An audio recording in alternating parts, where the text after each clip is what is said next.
valeur ajoutée que j'ai trouvée, c'est par rapport à la qualité des travaux des élèves, le fait d'avoir des choses publiées en ligne, qui peuvent être lues par d'autres, la profondeur des informations données quand c'est publié et que peu importe qui y va peut accéder à l'information. J'ai vraiment vu une différence versus un document qu'on remplit pour l'enseignant qui est remis puis qu'il n'y a pas personne d'autre qui le lit, là.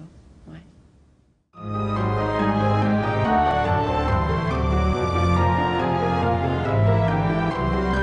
Au niveau du suivi, c'est sûr que c'est quand même exigeant, mais je vous dirais que si un élève me remet une démarche papier, que j'annote et que je commande, souvent l'élève il va regarder son résultat final, global, puis c'est tout, puis les commentaires, souvent, il ne relit même pas.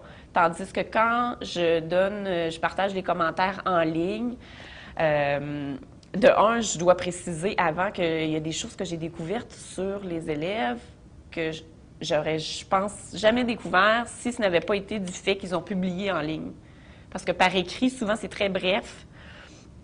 Puis des fois, même si malheureusement, c'est fait pour se débarrasser, alors que des fois, la qualité là, des travaux que les élèves ont fait en ligne, la profondeur des informations, le partage par rapport à leurs intérêts, tout ça qu'ils ont mis en ligne, était vraiment surprenante. Puis ça m'a permis de mieux connaître les élèves de cette façon-là.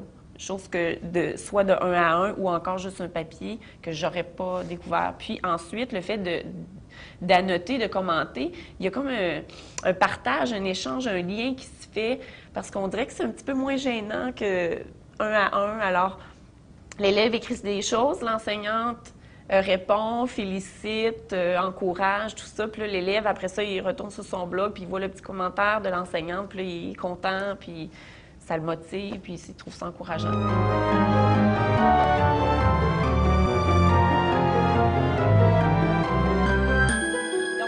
au niveau du suivi des élèves, les traces, le blog permet de garder donc les traces tout au long de l'année, c'est-à-dire qu'après, à la fin d'une première démarche, ils vont mettre les réflexions, tout ça. Est-ce qu'ils ont l'intention d'exercer ce métier-là? Oui, non, pourquoi? Par rapport à leurs caractéristiques personnelles. Ou la deuxième démarche, là, ils ont changé un petit peu d'idée. Des fois, les élèves, ils vont dire, c'est quoi donc j'ai fait comme première démarche, comme deuxième démarche, ils ne s'en souviennent plus. Le fait de garder des traces via le blog, tout est là.